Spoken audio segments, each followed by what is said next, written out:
El libro de Génesis es el primer libro de la Biblia y su narrativa se divide en dos partes principales. Tenemos los capítulos del 1 al 11 que cuentan la historia de Dios y de todo el mundo. Y luego tenemos los capítulos del 12 al 50 que aumentan la imagen y narran la historia de Dios y un solo hombre, Abraham, y luego sobre su familia. El libro comienza con Dios, interviniendo el desorden y la oscuridad que se describen en la segunda oración de la Biblia. Dios saca de ahí orden, belleza y bondad. Él crea un mundo donde la vida puede florecer. Dios hace unas criaturas llamadas humanos, o Adán en hebreo. Él las crea a su imagen, lo que tiene que ver con su rol y propósito en el mundo de Dios. Los humanos fueron creados para ser los reflejos del carácter de Dios hacia el mundo. Fueron designados como representantes de Dios para gobernar su mundo a su nombre, lo que en el contexto significa desarrollar todo su potencial, cuidarlo y hacer de él un lugar donde aún más vida pueda florecer. Dios bendice a los humanos. Esta es una palabra clave en este libro. Él les da un jardín, un lugar desde el cual empiezan a construir este nuevo mundo. La clave es que los humanos tienen que elegir cómo van a edificar este mundo. Esto es representado por el árbol del conocimiento del bien y el mal. Hasta ahora, Dios ha provisto y definido lo que es bueno y lo que no es bueno. Pero ahora, Dios les está dando a los humanos la dignidad y libertad de elegir. ¿Van a confiar en la definición de Dios sobre lo que es bueno o es malo? ¿O buscarán la autonomía y definición del bien y del mal por ellos mismos? Las apuestas están muy altas. Rebelarse contra Dios es abrazar la muerte, porque estás apartándote del mismísimo dador de la vida. Esto es representado con el árbol de la vida. En el capítulo 3, una misteriosa criatura, una serpiente, entra en la narrativa. La serpiente es presentada sin ninguna otra introducción más que es una criatura hecha por Dios. Es claro que esta criatura está en rebelión contra Dios. Quiere guiar a los humanos a una rebelión y hacia su muerte. La serpiente cuenta una historia distinta sobre el árbol y la elección. Les dice que abrazar el conocimiento del bien y del mal no les producirá la muerte, sino que en realidad es el camino hacia la vida y a llegar a ser como Dios. La ironía de esto es trágica, porque ya sabemos que los humanos eran ya como Dios. Fueron hechos para reflejar la imagen de Dios. En lugar de confiar en Dios, los humanos buscan autonomía. Ellos buscaron el conocimiento del bien y el mal por sí mismos, y en un instante la historia se sale de control. La primera víctima fue la relación entre los seres humanos. El hombre y la mujer de pronto se dieron cuenta de lo vulnerables que eran. Ni siquiera pueden confiar en el otro. Hacen ropa y esconden sus cuerpos el uno del otro. La segunda víctima es que se pierde la intimidad entre Dios y los hombres. Así que ellos corren y se esconden de Dios. Cuando Dios los encuentra, ellos comienzan a culparse uno al otro sobre quién se rebeló primero. Y justo aquí, la historia se detiene. Hay una serie de poemas cortos donde Dios declara a la serpiente y luego a los humanos las trágicas consecuencias de sus acciones. Primero, Dios le dice a la serpiente que a pesar de su aparente victoria, está destinada a la derrota y a morder el polvo. Dios promete que un día una semilla o un descendiente saldrá de la mujer y le dará un golpe letal en la cabeza a la serpiente, lo cual suena como unas noticias maravillosas, pero esta victoria vendrá con un precio, porque la serpiente también le dará un golpe letal en el talón del descendiente mientras está siendo aplastada. Una misteriosa promesa de un vencedor herido. Pero en el flujo de la historia, hasta ahora vemos que esto es un acto de la gracia de Dios. Los humanos se han rebelado y ¿qué hace Dios? Promete rescatarlos. Pero esto no borra las consecuencias de la decisión humana. Dios les informa que desde ahora, todos los aspectos de sus vidas juntos, en casa y en el campo, van a ser llenos de pena y dolor debido a su rebelión, llevándoles hacia su muerte. Desde aquí, la historia empeora. Los capítulos del 3 al 11 trazan la onda expansiva de la rebelión y de las relaciones humanas, fracturándose a todos los niveles. Hay una historia acerca de dos hermanos, Caín y Abel. Caín está tan celoso de su hermano que quiere asesinarlo. Dios le advierte que no ceda a la tentación, pero él lo asesina en el campo. Luego Caín va y construye una ciudad donde reina la violencia y la opresión. Esto es representado en la historia de Lamec. Él es el primer hombre en la Biblia que tiene más de una esposa. Las está acumulando como una propiedad. Y luego empieza a cantar una corta canción acerca de cómo él es aún más violento y vengativo de lo que fue Caín. Después se nos presenta una extraña historia acerca de los hijos de Dios, lo cual podría referirse a seres angelicales malignos, o podría referirse a reyes antiguos, quienes proclamaban proceder de los dioses. Como Lamec, ellos tuvieron tantas esposas como quisieron, y procrearon a los Nephilim, estos grandes guerreros de antaño. Cualesquiera de los dos significados que sea cierto, el punto es que los humanos están edificando reinos que llenan el mundo de Dios con violencia y con más cantidad de corrupción. Como respuesta, se nos dice que Dios se aflige con dolor. La humanidad está arruinando su mundo bueno y se están arruinando los unos a los otros. Así que debido a su pasión para proteger la bondad de su mundo, Él lo lava de la maldad de la humanidad con un gran diluvio. Pero Él protege a un humano irreprensible, a Noé y a su familia. Él lo comisiona como a un nuevo Adán. Él repite las bendiciones divinas y lo envía hacia el mundo. Así que nuestras esperanzas están bien altas. Pero luego Noé falla, también en un jardín. Él va y planta un viñedo, se emborracha y termina completamente sin sentido. Y luego Cam, uno de sus hijos, en la carpa, le hace algo vergonzoso a su padre. Aquí tenemos a nuestro nuevo Adán, desnudo y avergonzado, igual que el primero. La decadencia empieza de nuevo. Conduce a la fundación de la ciudad de Babilonia. Los pueblos de la antigua Mesopotamia se reúnen en torno a una nueva tecnología que han descubierto, el ladrillo. Pueden hacer ciudades y torres más grandes y más rápido de lo que nadie jamás las ha hecho. Ellos quieren construir una nueva especie de torre que llegará hasta los dioses y les hará un gran nombre. Es una imagen de la rebelión y la arrogancia humanas. Es la rebelión del jardín en gran escala. Dios humilla su orgullo y los dispersa. Este es un grupo diverso de historias, pero todas están desarrollando el mismo punto básico. Estas historias están declarando que vivimos en un mundo bueno, el cual hemos convertido en malo, y que hemos elegido definir el bien y el mal por nosotros mismos. Todos contribuimos a este mundo de relaciones rotas, que llevan al conflicto, a la violencia y finalmente a la muerte. Pero hay esperanza. Dios prometió que un día un descendiente de los humanos vendría, el vencedor herido, quien derrotará el mal en su raíz.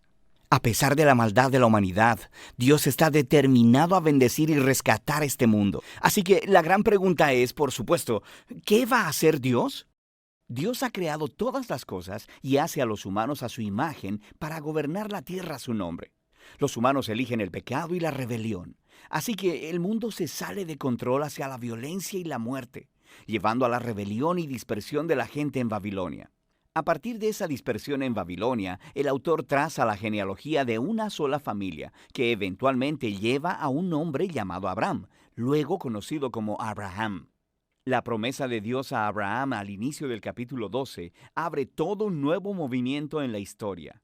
Dios llama a Abraham a que deje su hogar e ir hacia la tierra de Canaán, la cual Dios dice que un día será suya. En esa tierra, Dios promete hacer de Abraham una gran nación, hacer grande su nombre y bendecirlo. Estas promesas están conectadas con las primeras partes del libro. Babilonia había intentado arrogantemente hacerse un nombre grande para sí misma, y eso no salió nada bien. Pero Dios, en su generosidad, va a investir con un gran nombre a este don nadie, Abraham. La bendición de Dios a Abraham hace eco de la bendición original que Dios le dio a la humanidad en el principio. Así que la pregunta es, ¿por qué Dios va a bendecir a Abraham y su familia? La última frase de la promesa de Dios deja esto en claro, para que todas las familias de la tierra alcancen la bendición de Dios a través de ti. Esto es clave para entender el resto de la historia bíblica. El plan de Dios es rescatar y bendecir su mundo en rebeldía a través de la familia de Abraham. Esta es la razón por la cual el resto de la historia del Antiguo Testamento va a enfocarse solo en esta familia, eventualmente llamada el pueblo de Israel. Esta es también la razón por la que más tarde Israel será llamado un reino de sacerdotes en el monte Sinaí. Dios quiere usarlos para mostrarle a todas las otras naciones cómo es Él. En última instancia, esta promesa recogida más tarde por los profetas y poetas bíblicos que dicen que su cumplimiento vendrá a través del rey mesiánico de Israel, cuyo reino traerá justicia y paz a todas las naciones. En este punto de la historia, nada de esto está claro. Solo tienes que seguir leyendo y ver cómo se desarrolla la promesa. El resto del libro se concentra en Abraham y su familia. Primero en Abraham mismo, luego en su hijo Isaac y luego en el hijo de este, Jacob, y posteriormente en los 12 hijos de Jacob. Estas historias sobre cada generación están unidas por dos temas principales. Primero, cada generación de la familia de Abraham está marcada por un repetido fracaso. Ellos siguen tomando decisiones realmente malas que arruinan sus vidas y ponen en peligro las promesas de Dios. Sin embargo, Dios permanece fiel a ellos. Él continúa rescatándolos de sí mismos y reafirmando su compromiso de bendecirlos y de bendecir las naciones a través de ellos a pesar de sus fracasos. Las historias de Abraham. Dios había prometido a Abraham una gran familia, pero en dos ocasiones diferentes, él teme por su vida porque otros hombres se sienten atraídos por su esposa. Él hasta niega que está casado con ella, lo que crea, por supuesto, muchos problemas. Y no solo eso, Abraham y su esposa Sara no pueden tener hijos. Así que Sara hace arreglos para que Abraham se acueste con una de sus sirvientas, lo cual causa todos estos problemas. Pero en cada ocasión, Dios libra a Abraham. En los capítulos 15 y 17, Dios hasta formaliza su promesa a Abraham con un compromiso oficial llamado pacto. Esta es una escena clásica. Dios invita a Abraham a mirar las estrellas del cielo y a contarlas. Él le dice que así de numerosa será su familia. A pesar de todos los obstáculos de no tener hijos, ni la manera de tenerlos en ese momento, Abraham mira al cielo y simplemente confía en la promesa de Dios. Dios responde, entrando en un pacto con Abraham, prometiéndole que se convertirá en padre de muchas naciones para que la bendición de Dios pueda alcanzar a todo el mundo. Dios pidió a Abraham que marcara a su familia con una señal del pacto, la circuncisión de todos los varones en la familia. Este es un símbolo que les recordará que la fecundidad de su familia es un regalo de Dios. Eventualmente, Abraham tiene muchos hijos y muere anciano en buena vejez. Las historias de Jacob desarrollan estos temas en forma todavía más dramática. Desde su nacimiento, Jacob vive a la altura de su nombre, que significa engañador. Estafa a su hermano y le quita su herencia y bendición. Lo hace nada más y nada menos que engañando a su anciano y ciego padre. Luego, simplemente se va. Va y toma 4 esposas, aunque realmente solo ama a una, Raquel. Él crea un montón de rivalidades en la familia. Lo único que lo humilla es ser engañado por su tío Labán, quien le engaña durante años de su vida. La situación finalmente se invierte. Es un Jacob humillado el que regresa a su tierra. En una historia muy extraña, Jacob termina luchando con Dios, demandando que Dios lo bendiga. Algunas cosas realmente nunca cambian, ¿verdad? Sin embargo, Dios honra su determinación y pasa la bendición de Abraham a él. Él le cambió el nombre de Jacob a Israel, que significa el que lucha con Dios. En esta última parte del libro, la historia de los hijos de Jacob es donde todos los temas llegan a un punto crítico. Jacob ama a su penúltimo hijo, José, más que a todos los demás, y le da una túnica especial. Los 10 hijos mayores llegan a odiar a José. Lo secuestran y planean matarlo, pero en lugar de eso, deciden solo venderlo como esclavo en Egipto, donde termina en prisión, hablando de fracasos familiares. Pero Dios está con José. Él orquesta la liberación de José de la prisión, y Faraón termina elevando a José como segundo al mando sobre todo Egipto. José salva a la nación de Egipto durante una hambruna. También termina salvando a sus hermanos y a su familia de morir de hambre.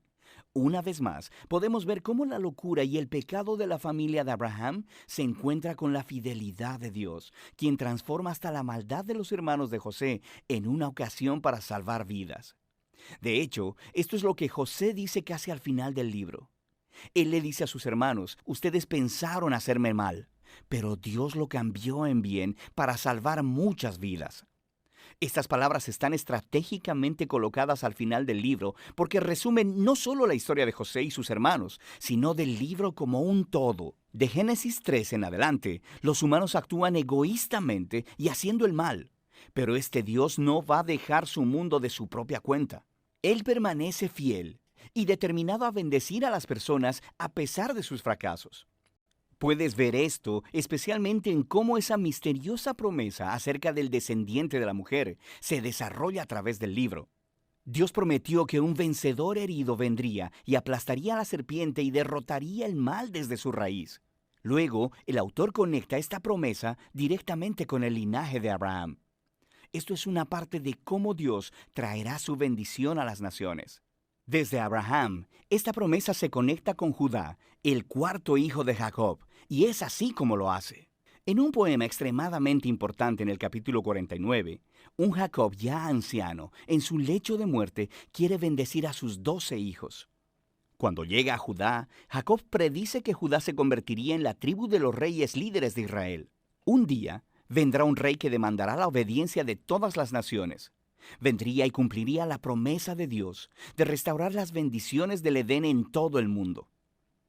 El libro de Génesis termina con todas estas esperanzas y promesas futuras, flotando y sin desarrollar.